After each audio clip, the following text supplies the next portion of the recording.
Hey there! Is today your first time here? Or maybe your first time in a while? If so, maybe you're wondering exactly who we are and what this church is all about. Well, we'd like you to know that we're a group of ordinary people who are on an amazing journey together, following Christ. Our guide is the Bible because it's the divinely inspired Word of God and it will never take us in the wrong direction. Along the way, we hope you'll see that we are welcoming and spiritually passionate and that getting to know you is a big deal to us. We know that the road is rough sometimes, but we'll work really hard to bring you practical and relevant messages to equip and encourage you through life's ups and downs. We want you to know that we care about this community, and we believe that it's our job to make it a better place. So, no matter who you are or where you've been, we're glad you are with us today, and we hope that you'll join us in our journey, following Christ and living out His plan for us. So, welcome to church.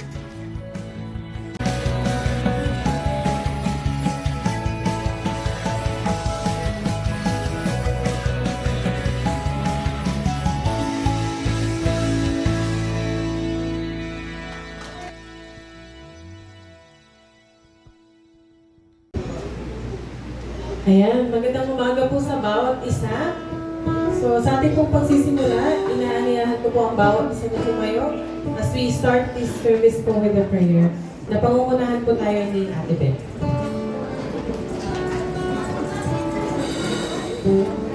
Magandang umaga sa lahat. Nagagalak ako na kayo ay nandito. Sabihin ko na rin sa aking mga katabi. Nagagalak ako na nandito ka. Totoo yan, diba? Malungkot tayo kapag wala si ganito. Yung lagi nating katabi, namimiss natin. Yan. Ganun talaga. Kaya, masaya tayo na nandito kayo at nalulungkot tayo dun sa mga bakanting upuan. Wala. Sana ang pray natin, mapuno talaga tayo. So, tayong lahat ay yumuko sa ating pasimulang panalangin. Dakila at mapagpalang Diyos, Ama namin makapangyarihan sa lahat, may likha ng langit at ng lupa. Tunay na Ikaw ay Diyos na buhay. Ikaw ang tanging nag-iisang Diyos na aming sinasamba. Tunay, Panginoon, na buhay ka. Ikaw ang buhay na Diyos na kumikilos sa buong sanglibutan. Kaya maraming salamat po, Panginoon, sapagkat isa kami, Panginoon, sa napili mo, Panginoon, upang maging anak mo. Kaya mapalad kami, Lord, dahil tinawag mo po kami, Panginoon, nakilala ka namin, O Diyos. Kaya sa umagang ito, Panginoon, maraming salamat po dahil mayroon kang linagay na araw upang kami ay magsama-sama, Panginoon, sa aming pagpupuri sa iyo. Kaya sa oras na ito, inaanyayahan namin ang iyong Banal na Espiritu Santo na siyang sumama sa aming pananambahan. Hayaan mo po, Panginoon, na kumilos ka sa buhay ng bawat isa. Kumilos ka, Panginoon, simula pa lang, Panginoon, sa simula ng aming pananambahan. Hayaan mo, Panginoon, na madama namin ang iyong presensya. Maranasan namin muli, Panginoon, ang unang pag-ibig, O Diyos. Kung paano, Panginoon, kami ay may kasabikan, Panginoon, sa araw ng linggo, sa mga gawain. Nung una ka namin makilala, Panginoon, kami sabi, O Diyos, na magkita-kita upang mag-aral sa mga salita mo, Panginoon.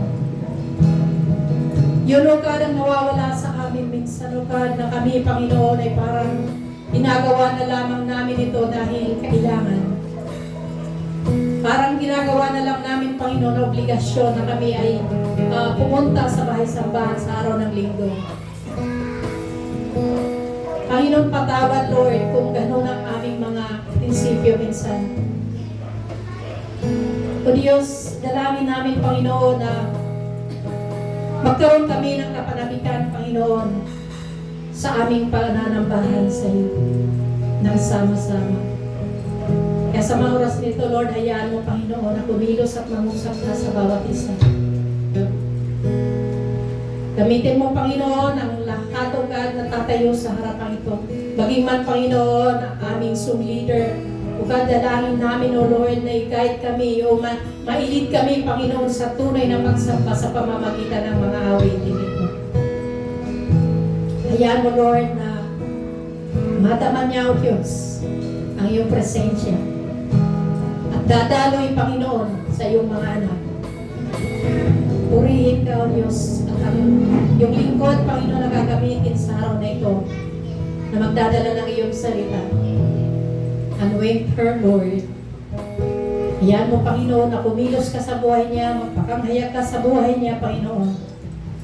Upang maihayag niya, Lord, ang mga bagay na nais mong malaman namin.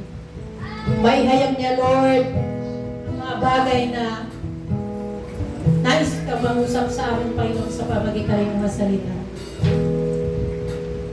Sa aming pagpapatuloy, Lord, natili nawa ang kapayapaan, Panginoon.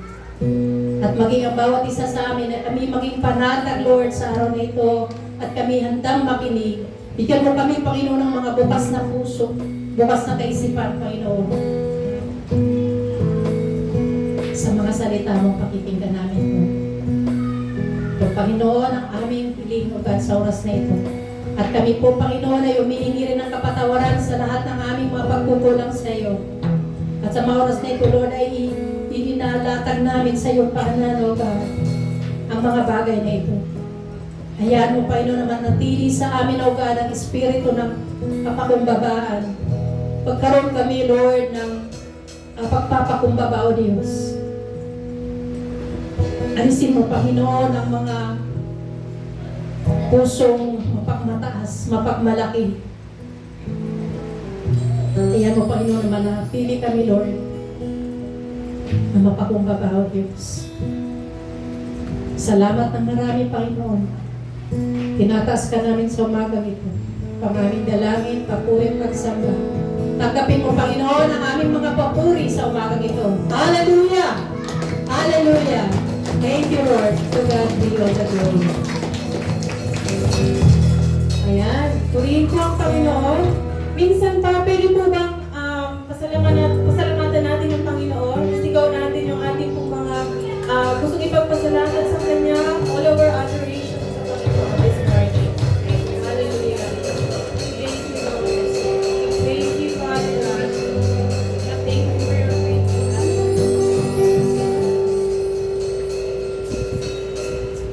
I may not know po kung anong pinagdadaanan ng bawat isa, pero alam ko po na meron pong inahanda ang Panginoon para sa atin. Isa po sa ating pag-aawitan, hayaan po natin na ang Diyos ang maitaas at magliwanag sa buhay ng bawat isa ngayong umaga. Let's sing this song.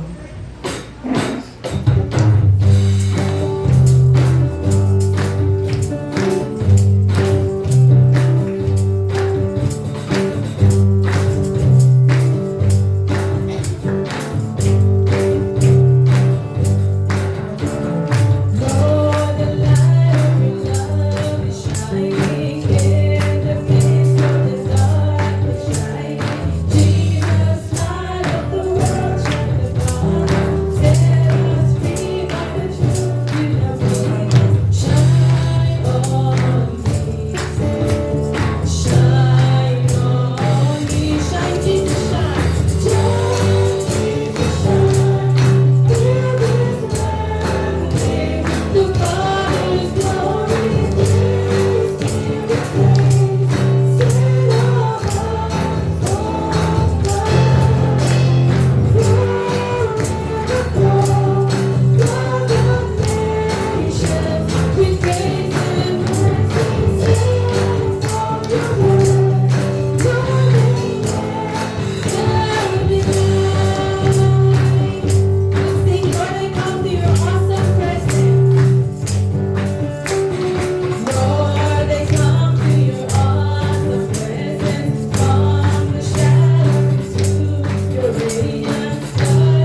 ng Panginoon as we declare that Jesus is our firm foundation.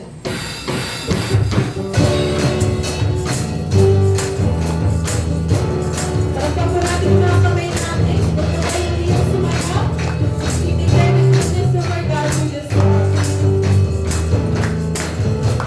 Jesus, you're my firm foundation. I know I can stand secure. Jesus, you're my firm foundation. I put my hope in your holy word. I put my hope in your holy word. Jesus, you're my firm foundation. I know I can stand secure. Jesus, you're my firm foundation. I put my hope in your holy word. I put my hope in your holy word. I have a living hope. I have a future. That is the glory of this I'm sure, of this I'm sure. Jesus, you're my firm foundation. I know I can stand secure. Jesus, you're my firm foundation. I put my hope in your holy word. I put my hope in your holy word. Jesus, you're my firm foundation. I know I can stand secure. Jesus, you're my firm foundation. I put my hope in your holy word. I put my hope in your holy word. Somebody sing, your word is faithful. Your word is faithful. Mighty in power. God has delivered me. Of this I'm sure. Of this I'm sure. Jesus, you're my firm foundation. I know I can stand secure. Jesus, you're my firm foundation. I put my hope in your holy word. I put my hope in your holy word. Jesus, you're my firm foundation. I know I can stand secure. Jesus, you're my firm foundation. I put my hope in your holy word. I put my hope in your holy word. Jesus, you're my firm foundation. I know I can stand secure. Jesus, you're my firm foundation. I put my hope in your holy word. I put my hope in your holy word. I put my hope in your holy word. I put my hope in your holy word.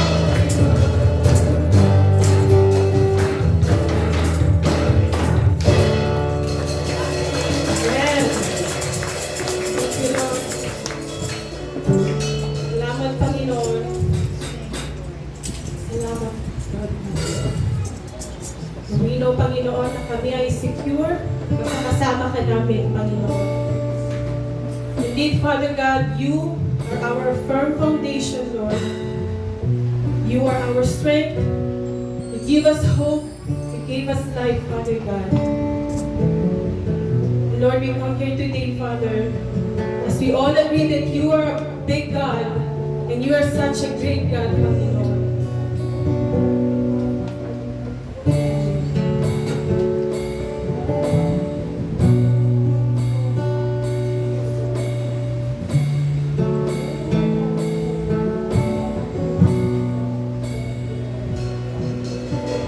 I just want to speak the name of Jesus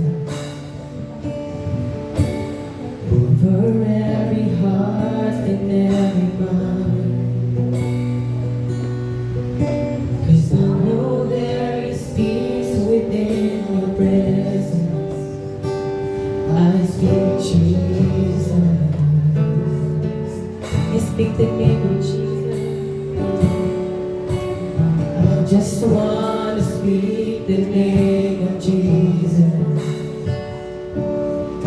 Till every dark addiction starts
in the darkness over every enemy.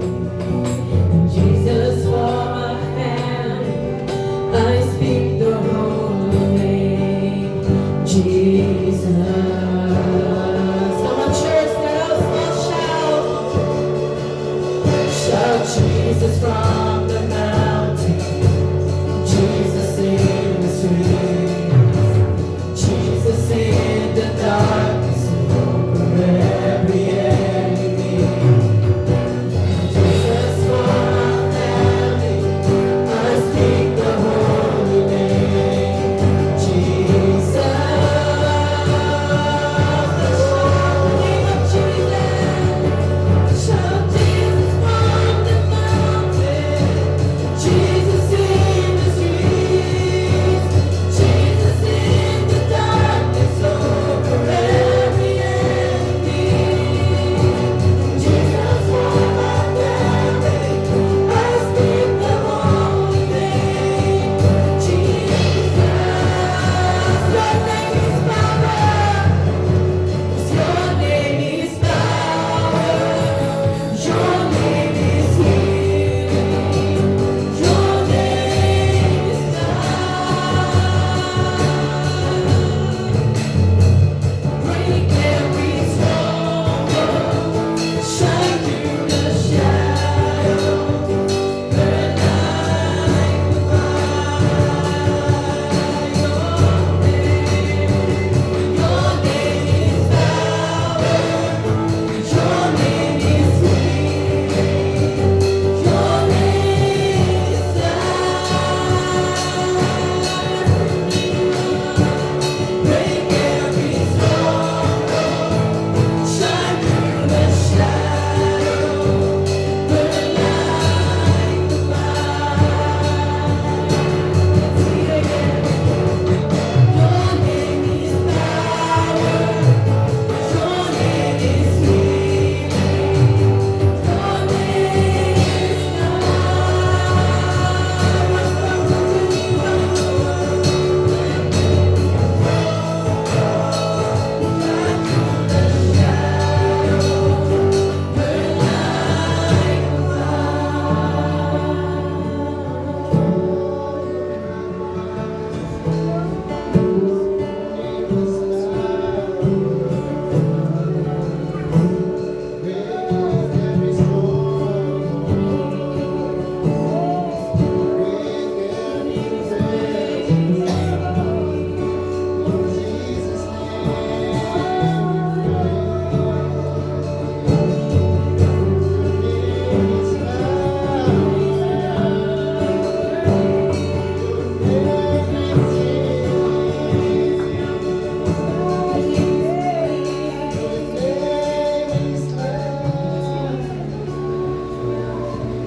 continue to speak your name.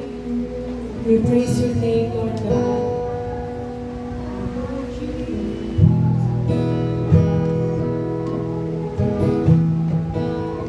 Once again, we want to lift our voice. Have a full surrender again.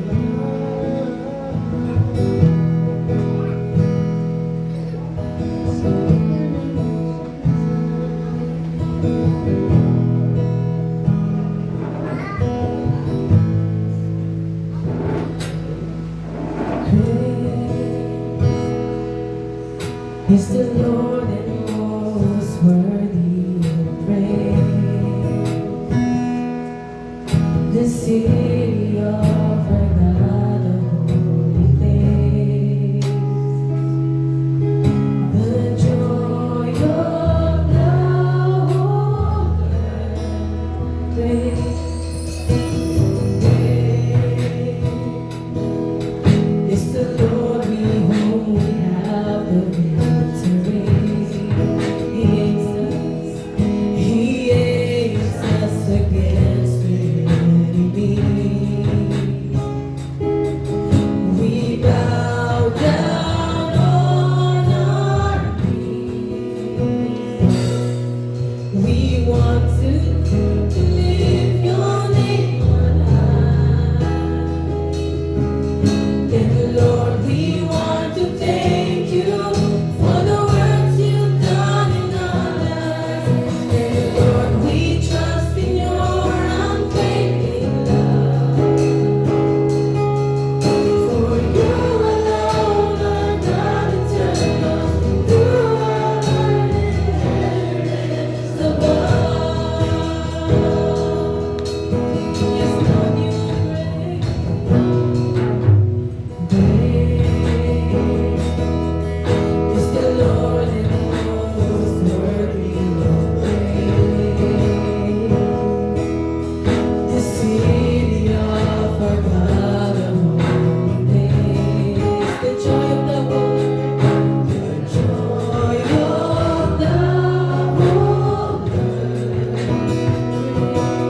for all the good things that you have done, Panginoon. Lord, marami po kaming mga pagkukulang. Lord, minsan nakakapagod, Lord. Our personal matters, Panginoon, coming to conflict with serving you, Lord. And Lord, I pray that as we face those challenges, Lord God, give us the wisdom, the strength, Father God.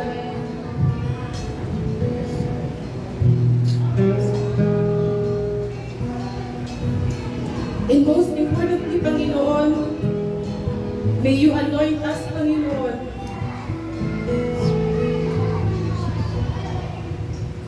And sa ganun, Lord God, as we face, Panginoon, ang hamon ng buhay, we are not just ready, Panginoon, to serve you, but we're going to be a witness, Panginoon, to be a fruit of our obedience to you, Panginoon.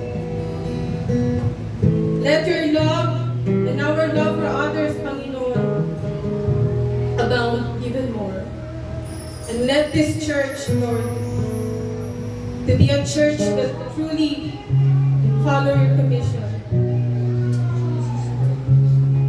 Lord, sa iyo po namin patuloy na pinagkakatiwala ang lahat sa mga darating na araw, Lord. Lord, nasa pangalawang buwan pa lang po kami ng taon, marami pa po mga darating na panahon na araw.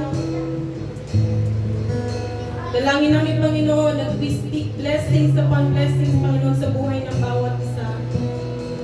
Lord, you are the same God yesterday, you are the same God today, and you will be the same God forever. Purihin ka, O Diyos, ang lahat, pinakamataas na papuri at pasasalamat dahil sa pangalan mo lamang, Jesus. Amen. Amen.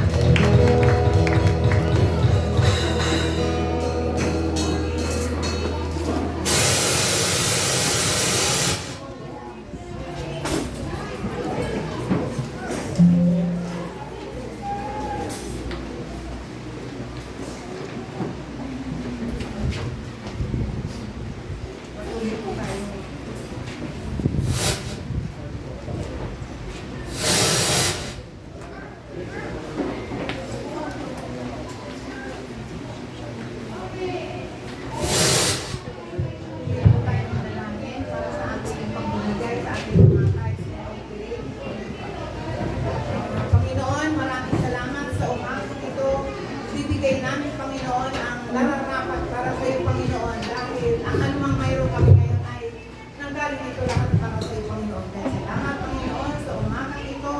Marami kami, Panginoon, pagkukulang, pagamat ikaw hindi nagkukulang sa amin. Kaya, Panginoon, salamat sa anumang mga mayroon kami ngayon, may mga trabaho, may mga pinagkakakitaan, Panginoon, Lord, ang lahat ng ito nanggaling sa iyo, Panginoon. Kaya, Panginoon, ibibigay namin ang sa iyo, Panginoon. Maraming salamat sa bawat isa sa amin na patuloy mong binibigyan ng pagpapala, Panginoon. Kaya nararapat lang, Panginoon, na ibigay ang para sa iyo, Panginoon. Hindi lang, Panginoon, yung mga tira-tira, Panginoon, bagos ay ikaw ang uunahin namin, Panginoon. Kaya salamat sa umagang ito, Panginoon, dahil ang mga kaloob na ito ay maraming dapat kalagyan, Panginoon.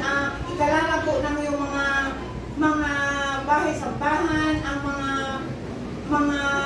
para maabot, Panginoon, ang mga libre na lugar na hindi, Panginoon, naaabot. Kaya, Panginoon, nararapat, Panginoon, na magbigay kami. Salamat, Panginoon, sa lahat-lahat ng pagpapala na ibinibigay mo sa amin, Panginoon. Sa iyo po namin, ibinabalik ang lahat ng papuri at pasasalamat sa pangalan ni Jesus.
Good morning po sa bawat isa.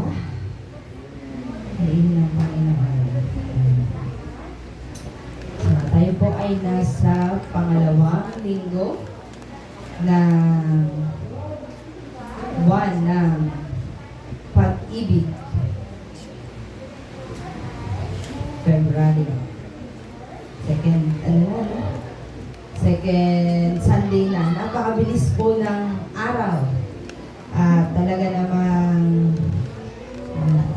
kahit po mabilis ang araw ay huliin po ang Panginoon dahil patuloy ang pag-ibig ng Panginoon sa atin. Ngayong umaga po ay hayaan po natin na pag-aralan natin ang salita ng Panginoon. Ang title po ay Counting the Cost. So, marahil ay narinig niyo na po ito, no? So, last year ay tinalakay din natin to. Sino lang ang alala? Counting the Cost. So, ibang ano naman ulit. Ibang pag-deliver naman ulit. Ang salita ng Panginoon ay every day na kapag atin pong binasa ay merong revelation araw-araw. No? Iba-iba. Kahit na 10 times mo lang binasa, pero kapag nangusap ang Panginoon, panibago ulit na binibigay sa atin, panibagong understanding ulit. Okay, so, Counting the Cost. Ito po ang title ng ating pag-aaralan ngayong umaga. Kung titingnan po natin ang salita po ng Panginoon, sabi ni Lord, ni Jesus, sa kanyang mga disipulo ay higit na maunawaan ng mga disipulo ng Panginoon ang kanyang turo ay kung sila ay magkakaroon ng total commitment. So, ang pag-aaral po, ang pagsunod sa Panginoong Jesus ay total commitment ang kailangan. Hindi po pwedeng half-half, hindi pwedeng part-time. Kung sa trabaho po natin may part-time job o meron tayong part-time na tinatawag, pero sa Panginoon po, hindi po pwedeng part-time na paglilingkod sa Panginoon. No?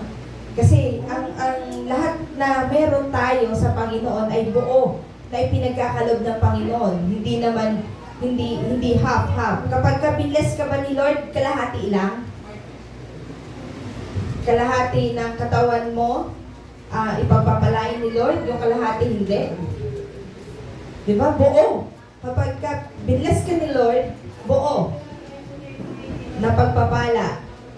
So, sabi doon, what it takes to obey Christ in finishing His great commandments. Ano ba yung sa pagsunod natin sa Panginoon, sa pagiging isang disciple ng Panginoon, kinakailangan ay total obedience ang hinihingi ng Panginoon. At most of us ay mag-a-agree na ang isang iglesia ay kinakailangan maging isang disciple-making church. Tama? Kasi hindi naman tayo nandito lang sa church para lang everyday ay nagsisimba. We want to grow, di ba? Gusto nating lumago sa ating pananampalataya sa Panginoon. Sino gustong maging baby na lang forever? Pag tayo pinanganak, nung tayo pinanganak, di ba? May stages ng buhay. Baby, tapos infant, toddler, hanggang sa teenager, tapos maging adult. Hindi po pwedeng pag panganak mo ay adult agad. Dumadaan sa stages. Ang ating po pananampalataya sa Panginoon dapat ay may level, nagle-level up na. So nasa bahagi na po tayo ng ating maturity sa paglilingkod sa Panginoon. Kaya dapat ang ating iglesia ay isang disciple-making church. At ito po ang buong buwan na pinag-aaralan natin. Ang pagsunod sa Panginoon. At bilang isang iglesia, tayo po ay instrumento ng Panginoon to finish the Great Commission. Pero, are you willing to pay the price to follow Christ in this way? Are we willing to pay the price? Sabi po ng Luke, makipagbuklat po kayo sa akin, sa aklat ng Lucas chapter 9, verse 57 to 62. Ito po ay pagsunod patungkol sa Panginoon. So kung wala po kayong mga Bible na dala, sa cellphone, may naka-install or sige po. Sa verse 57, sabi po doon, samantalang sila'y naglalakad, may isang lalaking lumapit at nagsabi kay Jesus, susunod po ako sa inyo kahit saan kayo pumunta. Sumagot si Jesus, may lungga ang asong gubat at may pugad ang mga ibon. Ngunit ang anak ng tao ay wala man lamang mapagpahingahan. At sinabi naman niya sa isa, sumunod ka sa akin. Ngunit sumagot ito, Panginoon, hayaan lang pumula ninyong maipalibing ko ang aking ama. Sinabi ni Jesus sa kanya, hayaan mo na ang mga patay ang maglibing sa kanilang mga patay. Ngunit humayo ka at ipahayag mo ang kaharian ng Diyos. Verse 61, may isa namang nagsabi sa kanya, susunod po ako sa inyo, Panginoon. Ngunit hayaan ninyong magpaalam muna ako sa aking pamilya. At ganito naman ang tugon ni Jesus, sino mang nagsimulang mag-araro, ngunit panay ang lingon ay hindi karapat-dapat sa kaharian ng Diyos. Tayo po ay manalangin. Aming Panginoon, ngayong umaga, samahan mo po kami, Panginoon, sa pag-aaral ng iyong mga salita. Dalangin po namin na ang bawat salita mo, Diyos, na aming pag-aaralan ngayon ay manuot, Panginoon, sa aming puso upang higit namin maunawaan ang Great Commission na ipinagkaloob mo po sa amin. Ito ay hindi lamang para sa mga disipulo mo noon o mga apostol noon, Panginoon, kundi ito ay ayon din sa aming kapanahunan. Lord, we want to fulfill the Great Commission din, Panginoon, sa aming buhay. Kaya, Diyos, samahan mo po kami ngayong umaga. Purihin ka, aming Panginoon, sa pangalan ni Jesus. Amen. Ang aklat po ng Lucas ay, ang author po nito ay si Luke mismo. So, si Lucas po ay isang Gentile doctor. Kaya po siya tinawag na Dr. Luke. At siya po ay from Antioch, which is in Syria. Siya po ay hindi preacher o hindi po siya isang mangangaral, kundi isa po siyang skillful writer and evangelist.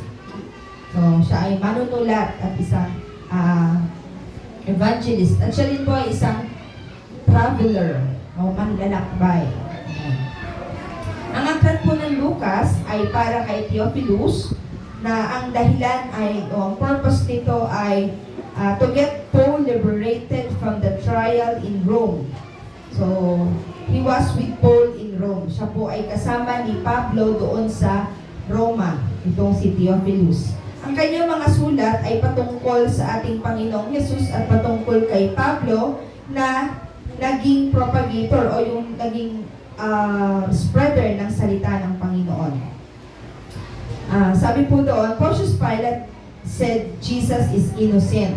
So sabi, di ba, kung matatandaan natin, nung bago ipako si Kristo sa krus ay dinala siya kay Pilato. Sabi niya, wala namang kasalanan itong taong ito. Bakit siya kailangang ipako? Kasi nung panahon po yun, ang pinapako sa krus ay talagang yung mga grabe ang kasalanan.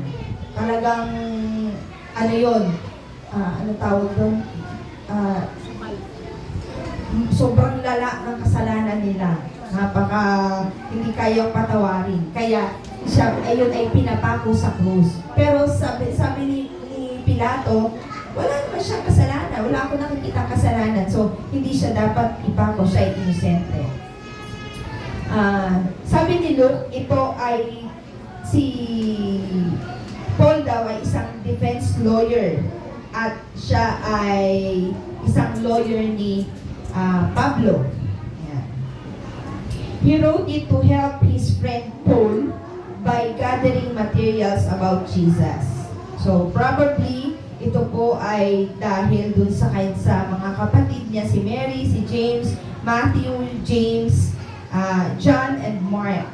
So, ito po yung mga naging eyewitnesses patungkol sa salita ng Panginoon. And ang intention ni Theophilus ay para mas maturuan ang mga alagad ng Panginoon na maging mas trustworthy sa Panginoon. Pagtiwalaan ang Diyos sa kanilang buhay pananampalataya.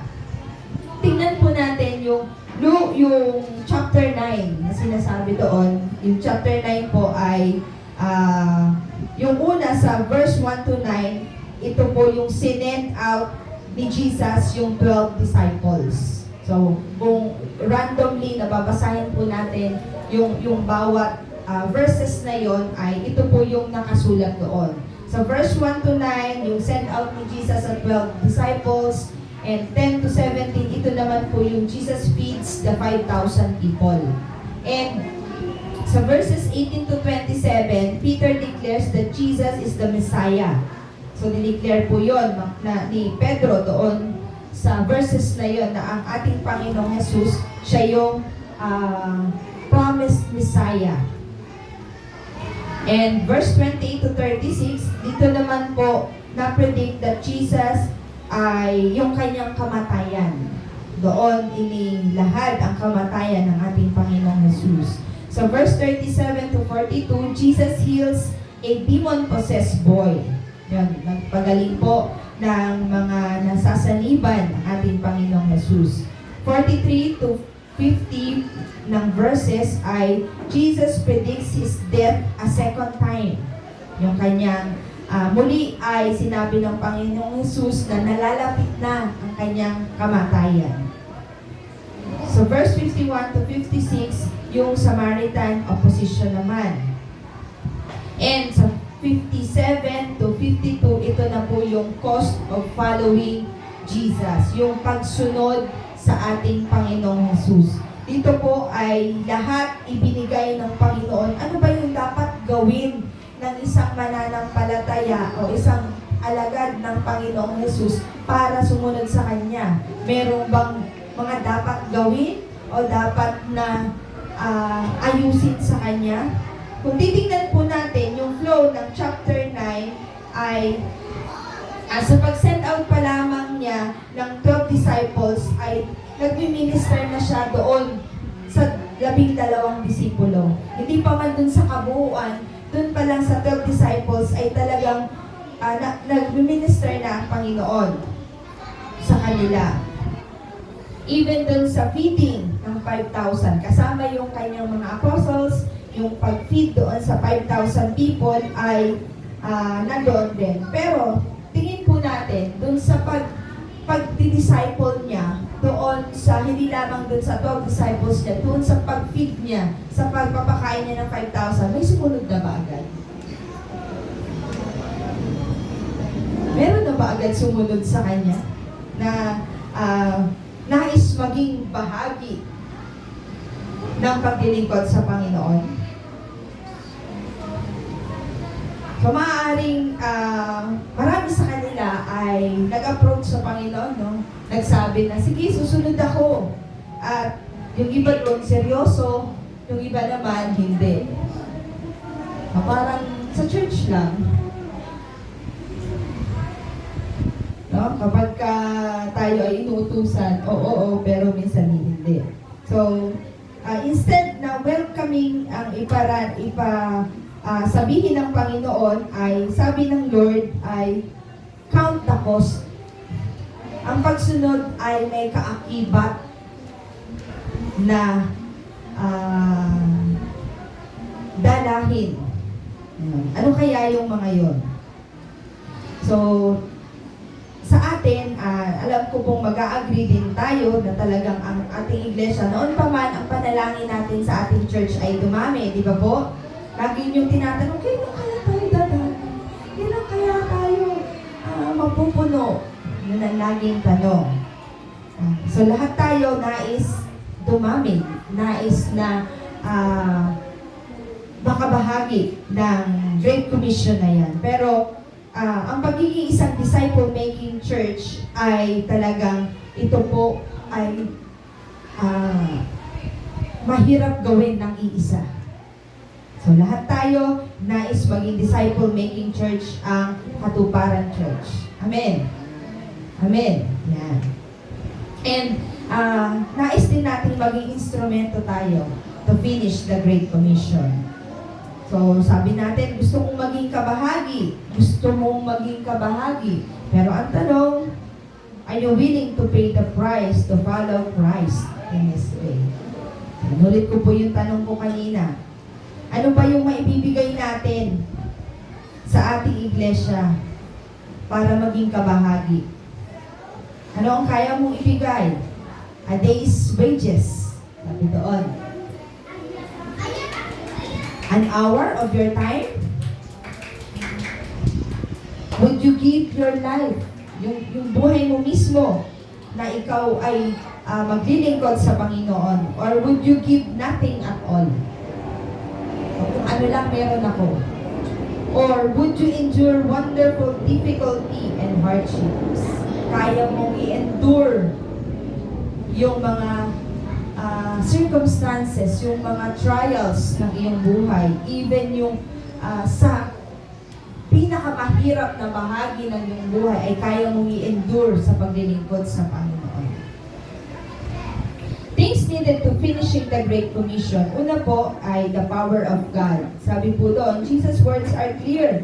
Sa John 15 verse 5, sabi po, apart from me, you can do nothing. Kung tayo po ay hiwalay sa Panginoon, wala tayong magagawa. Kahit brasuhin mo pa ang mga bagay-bagay, hindi natin kayang gawin. Minsan nga, kahit nga kaibigan natin, pinipilit na natin na i-invite, ayaw pa din. Kasi hindi po natin kayang brasuhin. Hindi natin kayang gawin ang mga bagay na yan kung wala ang Panginoon. Kasi darating yung time na siya mismo ang lalapit para sabihin na, sige, gagawin lamang natin yung nais ng Panginoon. No matter how excellent the process or talented you are, you will not be successful apart from the power of God in your lives and in your ministry. Kahit gaano ka-talented, kung wala ang Panginoon, hindi ka pa rin magiging successful sa paglilingkod mo sa Panginoon at sa ministry mo. Kahit pa gaano ka kagamit-gamit sa loob ng church. Kahit gaano pa kaganda ang buhay mo, as yung nararanasan mo, yung wealthy ka, pero kung wala ang Diyos sa buhay mo, may kulang pa rin. Pangalawa po, a revitalized and committed team of leaders. Luke chapter 6 verse 40, sabi doon, Jesus said, a pupil is not above his teacher, but everyone after he has been fully trained will be like his teacher. So in other words, it takes a disciple to make a disciple. It takes a disciple to make a disciple. So each one of us, ang bawat isa po sa atin ay isang disipulo ng Panginoon sa loob ng church. And you are committed being to Jesus' disciple. So, ako po ay disipulo ng Panginoon and ako ay dapat mag-disciple para sa Panginoon. Ikaw ay disciple ng Panginoon, dapat mag-disciple ka din para sa Panginoon. Kailangan manganak ka ng isang disipulo para maglingkod sa Panginoon.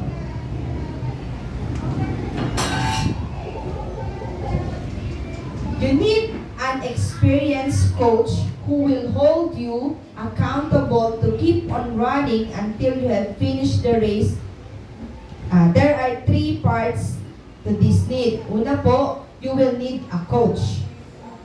So, in order for us na tayo ay matapos natin yung race na ating tinatakbo, yung ating paglilingkod sa Panginoon, kinakailangan meron kang coach. Sa isang runner, isang atleta, hindi siya magiging isang good runner kung walang coach. No? Si Manny Pacquiao, hindi siya magiging magaling na boksingero at tatanghaling pinakamagaling na boksingero kung wala siyang coach. Kasi kung saan-saan lang siya susuntok. No? Pwede nga bawat suntok niya sablay. sa ating pong paglilingkod, kinakailangan din tayo may coach. Meron tayong mentor. Kasi, ang paglilingkod po natin ay hindi warte-warte. No? Hindi kung saan-saan lang pumupunta. Ang paglilingkod po natin sa Panginoon ay kinakailangan meron tayong coach para makita po natin kahit tayo ay tumatakbo sa mga rocky roads ng buhay natin, still tayo ay maglilingkod sa Panginoon. Meron tayong goal. Meron tayong nais marating. Hindi lamang po coach, dapat ay well-experienced coach. So in the same way, there are many hidden pitfalls daw sa process ng ating pagdi-disciple making sa loob ng church. Pero hindi po yun magiging dahilan para hindi tayo mag-disciple sa loob ng church.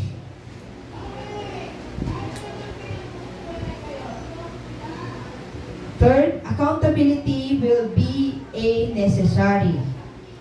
Hebrews 13 verse 7, sabi po doon, obey your leaders and submit to them.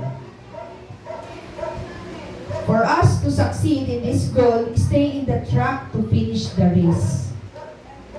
So dapat po ay nandoon lang tayo. Ang bawat isa po sa atin ay pinagkalooban ng Panginoon na mag-lead. Pero meron po tayong itinalaga para maging leader. So ang ating pong church ay merong leader. We are the leaders, pero meron pa rin po kaming leaders. And that is Pastor Renina. So susunod kami. Ang paglilingkod po sa Panginoon ay ganun din. Kinakailangan sumunod tayo sa Panginoon. Hindi po pwede na kung ano lang yung gusto natin, yun ang susundin natin. To finish the race, you will need hard work, patience, steadfast, and endurance. Yan po ang sabi ng Panginoon. Hard work sa paglilingkod. Patience. Gano'n po ba kahaba ang ating pasensya? Lalo na sa mga members natin, no? Sa mga D-group members natin. Finishing the Great Commission, number 1 goal is to train the last generation and others. Pangalawa, high commitment. Dapat may commitment daw tayo. Ang pangatlo, students taught to know, do, and train. Dapat alam at kung ano yung ginagawa at syempre, itinitrain. 4, trainers model generosity. Kung tayo ay mapagbigay, yan din po ang natututunan ng ating mga members. So, yung pagiging generous. 5, students taught to reproduce. Ayan po, yung sasabi ko kanina, dapat tayo ay nanganganak ng isang disciple. So, dapat meron kang nadidisipulo. 7, Great Commission has a vision of being finished. So, yung tinatakbo mo bilang isang mananampalataya, dapat ang goal mo, ang vision mo ay to finish the Great Commission. And the last, the Great Commission is obeyed and displeases God. So, ang Great Commission na sinasabi ay dapat na sinusunod natin. Nag-o-obey tayo sa Panginoon. So, yung una po, things needed to finish the Great Commission. Pangalawa, let us consider the cost more carefully. Paano daw yun? Sabi doon, Jesus is more important than comfort.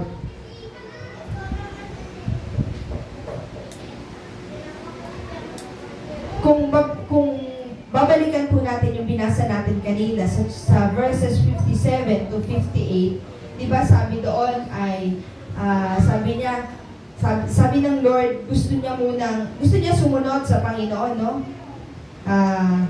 Naglalakad ang Panginoon, habang nandoon siya, may sumusunod sa kanya. Sabi ng sumusunod sa kanya, gusto kong sumama sa iyo kahit nasaan ka. Gusto ko sumunod sa iyo kahit saan pumunta ka. Pero, ang sabi ng Panginoon ay, sa katotohanan lang naman talaga, wala naman talagang gustong sumunod sa Kanya. Sumusunod lang sa Kanya kasi maganda yung naririnig. Pero sa katotohanan, kaya nga sinabi ng Panginoon may lungga ang asong gubat at may pugad ang mga ibon. Ngunit ang anak ng tao ay wala man lamang mapagpahingahan. Wala naman talagang gustong sumunod sa Kanya.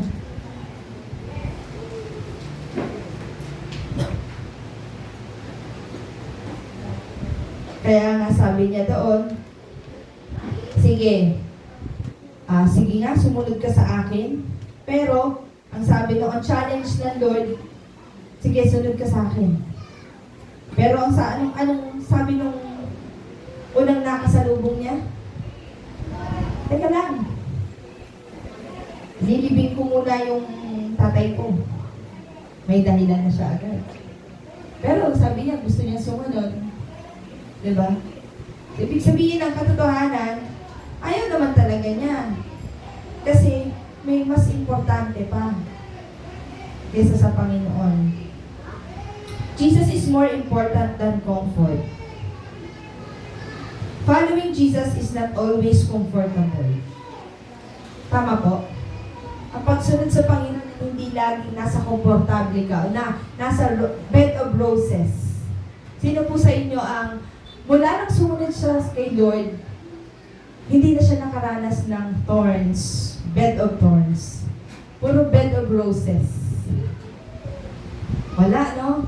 Kasi, bahagi iyon ng paglilingkod sa Panginoon.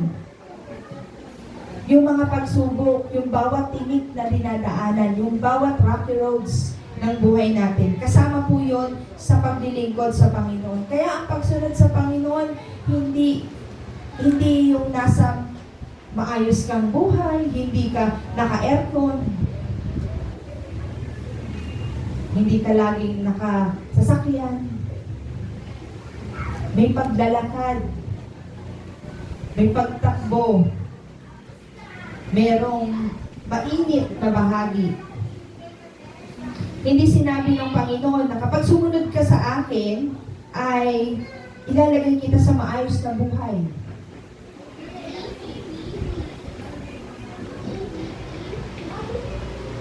At hindi rin naman sinabi ng Panginoon na huwag kang sumunod. No? Hindi rin naman sinabi yun ni Lord, huwag kang sumunod sa akin. Pero, ang sabi ng Lord, ito yung sinasabi ko sa katotohanan sa iyo. May mga bagay na opposite doon sa iniisip natin na pagsumunod. Kasi, sabi, pag sumunod daw may blessing. Kapag sumunod daw ako, may blessing daw ako kay Lord. Ibang blessing pala yun na sinasabi ng Lord. No? Ang nais ng Lord ay matutunan natin yung mga bagay na kapag sumunod tayo sa Panginoong Jesus, ang doon yung higit pa sa blessing na gusto nating makamtan. Yun ang totoong pagsunod sa Panginoon. Nalala ko po, nung ako po ay nag-aaral sa Bible School, sabi ko sa Panginoon, sige Lord, nung tinawag ako ng Panginoon na mag-aaral sa Bible School, sabi ko, sige po Lord, susunod po ako. Yes ako sa Panginoon, pero hindi ko po alam na kasi sabi nila maganda mag-aral doon sa pag nag-Bible school na maganda mag-aral.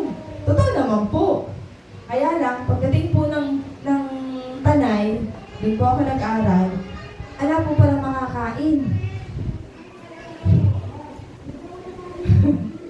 Wala po palang magkain. Na ang kakainin nyo ay, alam nyo po yung kal, yung chicken kal, na matigas, na para siyang bones na malaking ng chicken, ganyan. Pag inangat mo yung parang hello, yung handset ng telepono, ganon. Tapos ang tigas. So hindi mo siya makain. Tapos ang kanin ay talagang konti lang. So nakatakal. Kung kumakain ka ng 2 cups of rice, doon 1 cup lang. Hindi pwedeng mag sobra. Hindi pwedeng mag-extra rice or extra ulam. Kasi talagang, diet. And, bago ka makapaglaba, kailangan pumunta ka sa balon. Yung balon po, napakalalim. Tapos meron siyang may hook na ganon, yung ganon, no? Yung hinihila po, hindi siya yung binubomba na ganon. Wala kami ganon sa tanay. Talagang hinihila. Meron po kaming gripo, kaya lang yung gripo na yun, ginagamit lang sa paghugas ng plato, sa pagluluto, ganun lang. Pero hindi siya pwede gamitin paglaba. Kasi pag ginamit natin sa paglalaba, mahila po kasi ang tubig nung time na yon. Wala pang mga tubig talaga. So, kailangan mag-ipon. Kaya yung naiipon po namin na yon, gagamitin lang pang paligo, pang hugas ng plato, pagsaing. Pero ang paglaba, kailangan lumakad kami, siguro, hindi naman po ganun kalayo, pero maglalakad kami, tapos bababa kaming ganyan, nandun yung balon, na maghihilahin namin yun. Ako po hindi marunong, syempre lumaki na ako dito, gripo lang, di ba? Talagang bukas lang na ganun, nandun ang tubig, papaligo mo na. Doon hindi, talagang, every time po nagkakasugat-sugat ako. Talagang masakit po kasi pagbalik ka ng hatak, dudulas, pati kamay. So, talagang, po yun, tiis, para may suotin ka namin. Tapos, hindi ako sanay sa washing, yung gano'n, yung hand, washing talaga. Natutunan ko pong magkusot, gano'n lang. So, basta lang masabunan ba? Hindi naman po doon masyadong maduming paligid kasi maaliwalas doon, yung pawis lang. So ganun lang, talagang basta lang siya malabhan, tapos sampay. So matututunan mo yung mga bagay na ganun. Ang pagsunod po sa Panginoon, kasama po yun.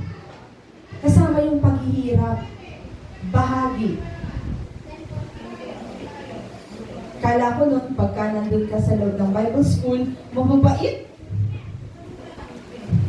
Hindi pala. Magkakaroon ka ng kaaway sa loob. Kasi, iba-ibang ugali meron. Itetest talaga yung patience mo. Kung gaano pahahabain ng Lord. And even yung kung paano ka, yung faith mo sa Panginoon ay itetest din ng Lord. Gaano ka manampalataya sa Panginoon. Kinakailangan obediently, devotedly, sumunod tayo sa Panginoon. Kasama po yan.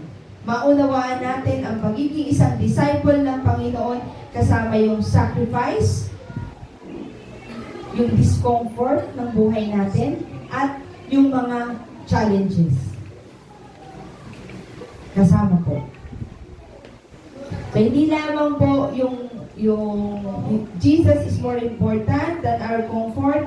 Jesus is the top priority. Following Jesus is our top priority. Dapat yun ang una sa buhay natin. So verse 59 to 60, sabi doon, "Follow me." And Jesus said, but he said, "Lord, let me first go and bury my father." Jesus said to him, "Let the dead bury their own dead, but you go and preach the kingdom of God." So doon, tinanong ng Panginoon, sabi ng Lord, sige, kung gusto mo sumunod sa akin, sumunod ka. Pero, itong lalaki marami siyang dahilan. No?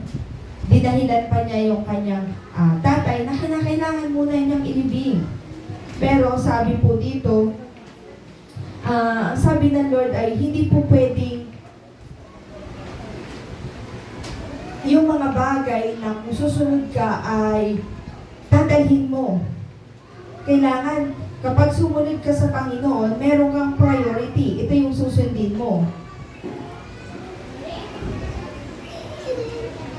Si Jesus yung first sa lahat na meron tayo. Siya dapat ang una sa buhay mo. Si Jesus, ang family mo, ang friends mo, ang relatives mo, ang trabaho mo, lahat ng yan, sa last na lang. Kasi kapag si Jesus ang inunang mo sa buhay mo,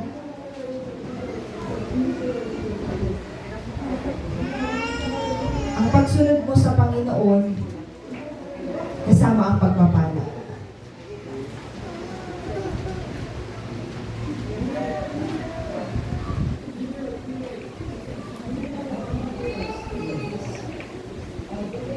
Ang pagsunod sa Panginoon ay absolute commitment.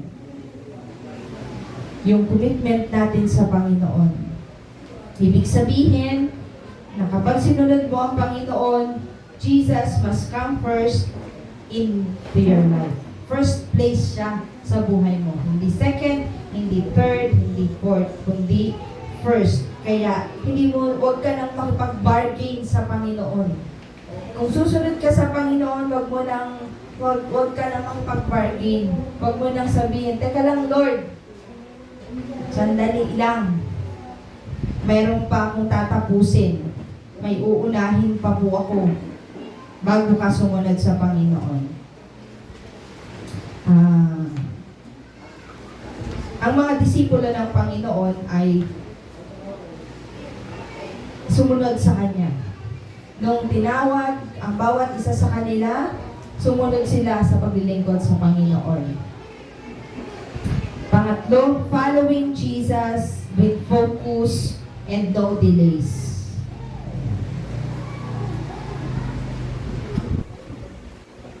Focus and no delays. Dapat daw ang pagsunod sa Panginoon ay hindi nagiging yung hindi natidelay. Dapat ay nandoon na focus ka sa paglilingkod sa Panginoon.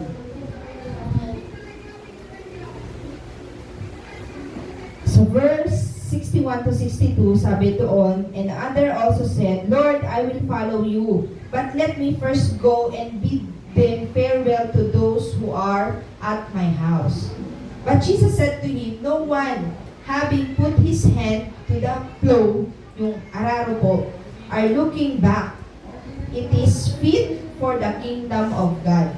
Kapag daw po ang isang farmer o isang magsasaka ay nag-aararo ng kanyang sakahan, dapat ay puno siya ng lakas at talagang tinitingnan niya kung ano yung kanyang sinasaka. Kasi kapag hindi siya focus doon, maaaring hindi pa na aayos yung kanyang pagtataniman. Maaaring may mga naligaw pang halaman o hindi pa maayos yung kanyang pagtataniman.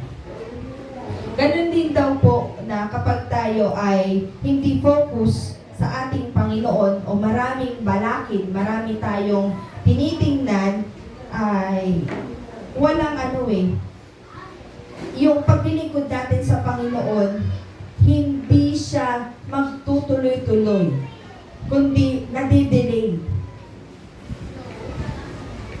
Instead na tayo ay lalago sa ating pananampalataya sa Panginoon, hindi, hanggang doon na lang. Hindi ka natatapos. Nadidelay ang paglilingkod sa Panginoon dahil walang focus sa Kanya. Importante po na ang bawat yung mga delayings na yan, yung mga nakapaligid sa atin, i-hold mo muna. Alisin mo muna yon para magpatuloy ka sa paglilingkod sa Panginoon. Matutunan natin na sumunod sa Panginoon. Sa Kings po, sa 1 King chapter 19, verse 19 to 21, ito po ay yung pagtawag kay Elisha. Nalayin po si Elisha. So, si Elisha po ay humingi ng permission na bumalik doon sa kanyang family at mag-goodbye bago sumunod kay Elijah. Okay? So, sabi niya doon ay, teka muna, Elisha, uwi muna ako at para makapagpaalam sa aking pamilya, sabi ni Elijah. So, si Elijah po ay inalaw niya. Inalaw niya si Elijah na pumunta sa kanyang family. Bakit pinayagan? Sabi doon kanina, nung si Jesus ang nagtawag, sabi niya, sige, sumunod ka. Pero, sabi niya, kailangan ko munang i-bury. Kailangan ko munang ilibing yung aking ama. Pero dito po, bakit pinayagan ni si Elijah, na umuwi at magpaalam doon sa kanyang family? Elijah's farewell to his family expressed no reluctance, no hesitations about following Elijah, no buts, sabi niya doon. So Elisha was committed to following Elijah. Yung pa nga daw ay nagpatay siya ng oxen para isama doon, ibigay kay Elijah. At siya ay nagpaalam doon sa kanyang mga magulang. Ibig sabihin po, ang commitment, Jesus' commitment expects us to those who follow Him. Ang nais po ng Panginoon ay sumunod tayo sa Panginoon ng buong-buo. Walang pag-aalinlangan. Kaya sabi niya doon, I will follow you, Lord. Susunod ako, Panginoon. Ang pagsunod po natin sa Panginoon ay kinakailangang no excuses to follow. Walang kasamang, sige Lord, pero sandali lang. Pero, walang pero kapag susunod tayo sa Panginoon o yung paglilingkod natin sa Panginoon. Hindi natin pwedeng bigyan ng, anong tawag dito? Yung, sige Lord, susunod ako, pero gawin mo muna to. Diba? Minsan ganun tayo lalo sa parents natin, no? Kapag inutusan tayo, sige, susunod ako, pero bigyan mo muna ako ng cellphone. Bili mo muna ako ng cellphone. No? Sa Lord, sige Lord, susunod ako, pero may pero tayo. Meron tayo kondisyon. No? May hinihingi tayong kondisyon sa Panginoon. Dapat daw ang paglilingkod natin sa Panginoon ay walang kondisyon. Ibigay natin ang buo ang ating paglilingkod sa Panginoon. Katulad ng paglilingkod ng Panginoon. Jesus, humility, servanthood, faith, and submission. Kung paano sumunod ang Panginoon sa kanyang Ama, ito din ang nais ng Diyos. He also wants someone willing to follow Him to the cross. Hanggang doon po sa krus ng Kalbaryo, ang nais ng Panginoon. So magkaroon po tayo ng desire na sumunod tayo sa paglilingkod sa Panginoon. Ano mang discouragement na maranasan natin, ano mang hardships yan, magpatuloy tayo sa paglilingkod sa Panginoon. So in conclusion po, ay hayaan nyo po na yung picture mo. Siya po si Rick Warren. Sino po nakakakilala kay Rick Warren? Siya po ang author ng Purpose Driven Life. Nabasa niyo na po ba yung Purpose Driven Life? Siya po ang author nun. Si Rick Warren po, meron po siyang theme sa kanyang buhay. Sabi niya po, ang kanyang tema sa kanyang buhay ay why I do what I do.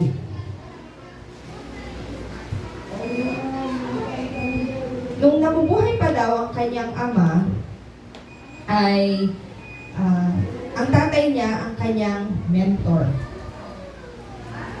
sa paglilingkod. Siya po ang most influential man sa kanyang buhay na nag-shape ng kung paano siya patuloy na maglilingkod sa Panginoon. At naunawaan niya na kung ang papaanong paglilingkod sa Panginoon ang nais niya na katulad ng paglilingkod ng kanyang ama. Ang tatay po niya ay isang church planter at also a pastor for 50 years.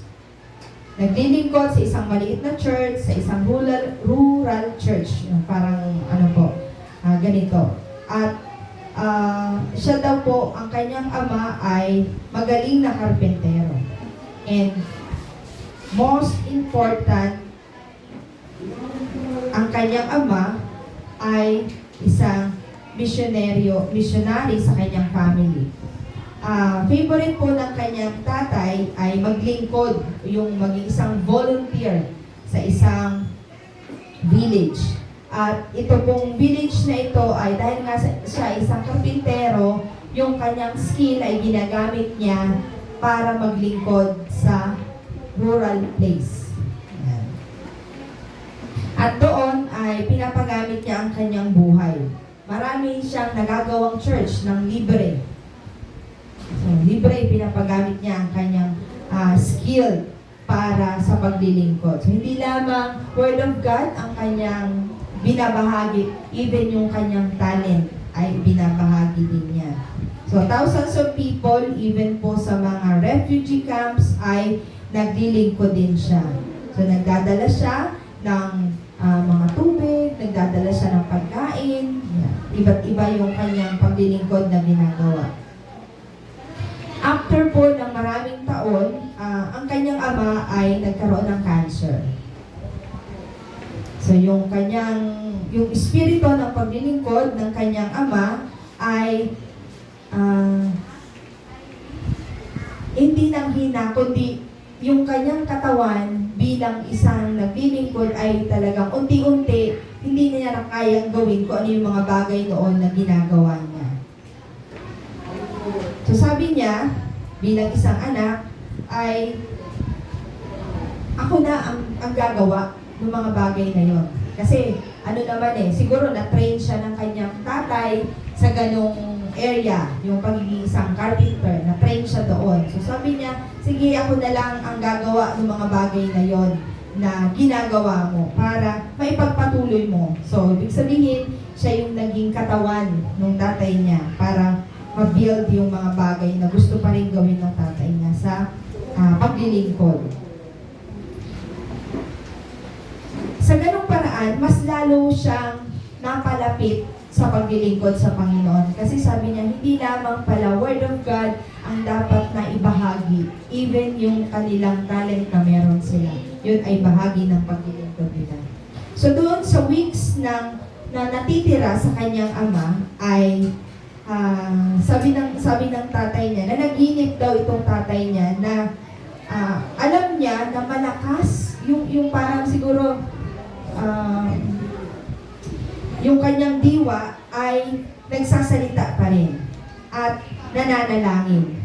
Pero alam niya na nananaginip siya. So doon sa tabi ng kanyang bed ay narinig niya ang kanyang ama na nananaginip. Sabi niya, kumakausap ka ng hindi ko kilala kung sino. Or nagbabasa ka ng isang libro o nanonood ka ng isang movie na hindi ko naiintindihan. Pero, ang alam ko lang ay nagbibuild ka ng isang church. May binibuild ka. Meron kang ginagawang isang iglesia at doon ay binabahagi mo kung ano yung gusto mong gawin, kung ano yung gusto mong sabihin. So after po nung gabi na yon ng kanyang conversation dun sa kanyang tatay ay yun na po pala yung time na mamatay na ang kanyang ama. So tinawag niya yung kanyang family, yung buong family po niya, kanyang mga kapatid, nanay, at yung kanyang asawa, even yung kanyang mga anak. Habang nandun po sa tabi ng bed, si Rick Warren at ang kanyang buong family, ang sabi ng tatay niya ay, gusto kong bumangon. Sabi niya, gusto ko kahit na nahihirapan na siya, gusto kong bumangon. And kahit na nanghihina ako, gusto kong ibangon mo ako. Sabi niya, iangat siya. Ibangon mo ako. Pero sabi ni Rick Warren, hindi na pwede kasi talagang hindi mo na kayang bumangon. And sabi nung kanyang asawa, sabi niya, hindi mo na kayang bumangon, pero sige. Dahil alam kong malapit na ikaw ay kinukuha ng Panginoon. Sabi niya, ano bang gusto mong gawin? Kami ang gagawa para sa iyo. Parang last habilin. Anong gusto mong gawin? Sige, gagawin namin. Sabi nung tatay niya, kinakailangan mag-save ako para kay Jesus. Hindi mag-serve ha, mag-save. I've got to save one more for Jesus. I've got to save one more for Jesus. One more for Jesus. One more for Jesus. Yun ang lagi niyang sinasabi. Over and over, inuulit-ulit niya po yun. One more for Jesus. One more for Jesus. I've got to save one more for Jesus.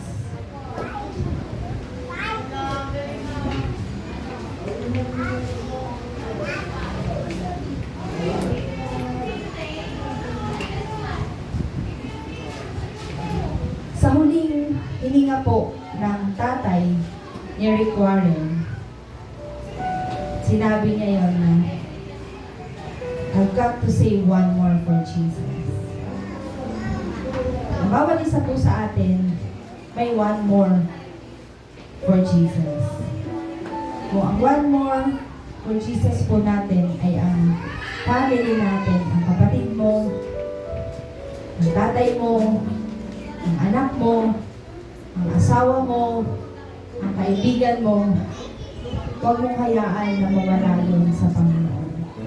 Huwag mong hayaan na hindi siya madala sa Panginoon. Huwag mong hayaan na hindi siya makakilala sa Panginoon. One more for Jesus. Dalangin ko po na katulad ng panalangin ni Rick Warren, yung tatay ni Rick Warren, one more for Jesus. Magdala po tayo. Fulfill the Great Commission. Luke 9:23, then he said to them all, whoever wants to be my disciple must deny themselves and take up their cross daily and follow me. To finish the Great Commission, we must find the lost, including the unreachable people, groups around the world, engaging them in love and winning them in Christ. So let us commit our lives wholeheartedly to Jesus and mandate the finishing the Great Commission. Sabi po ng Matthew 28 verse 19, go therefore and make disciples of all nations. Sa pangwakas, kailangan po natin na meditate po natin yung song and magkaroon nawa po ang puso natin na panalangin ng reach one more for Jesus.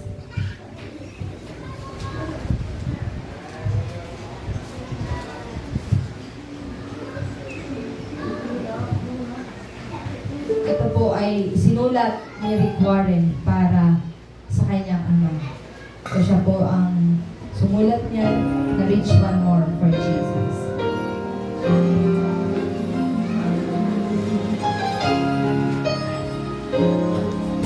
As I looked in my Father's eyes, sat by His bed and held His hand, and I said my last goodbye. He just held on for as long as He cared, and I heard Him say, reach one more for Jesus before I close my eyes. I must reach one more for Jesus. I won't let another day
kami kunin, Panginoon. Makapagdala kami ng isang kaluluwa sa iyo, O Diyos. Maalagaan namin ang kaluluwang ito, Panginoon. Ito man ay kaibigan namin, ito man ay asawa namin, Panginoon, kapatid namin, magulang namin, Panginoon. Lord, dalangin po namin na huwag mong hayaan na hindi namin sila madala sa iyo. Huwag mong hayaan, Panginoon, na manatili lamang sila doon sa kanilang kinalalagyan, O Diyos. Panginoon, turuan mo ang aming mga puso na abutin sila. Magkaroon kami ng compassion, O Lord God. Magkaroon kami, Panginoon, ng dalangin, Panginoon, na abutin sila sa anumang kalagayan ng kanilang puso, Panginoon.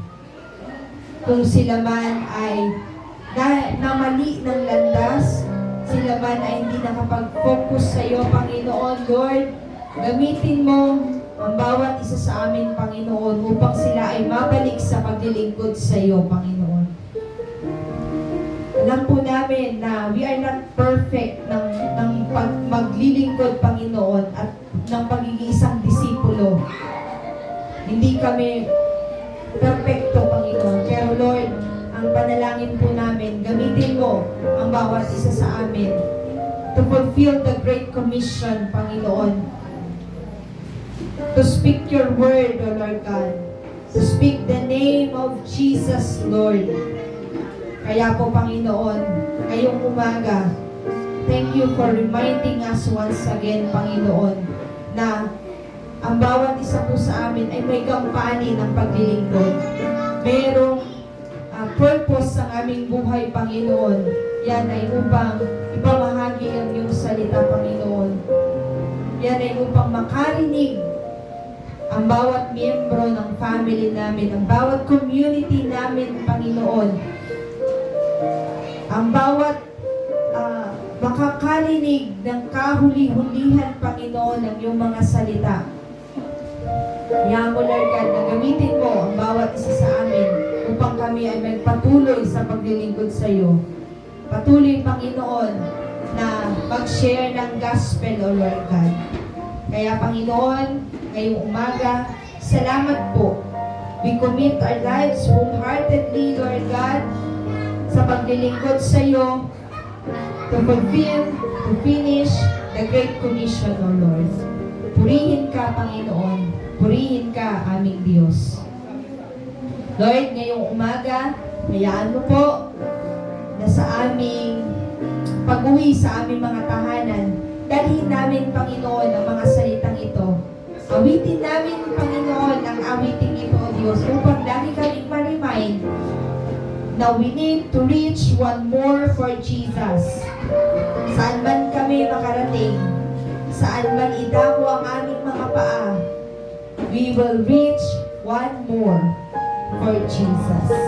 Thank you, Lord. Pagpalain mo ang bawat isa. Umayo kami ng may kagalakan, Panginoon. Pagpalain mo ang buong pamilya ng bawat isa sa amin na naririto. Ikaw ang maluwalhati, aming Ama. Sa pangalan ni Jesus. Amen at Amen.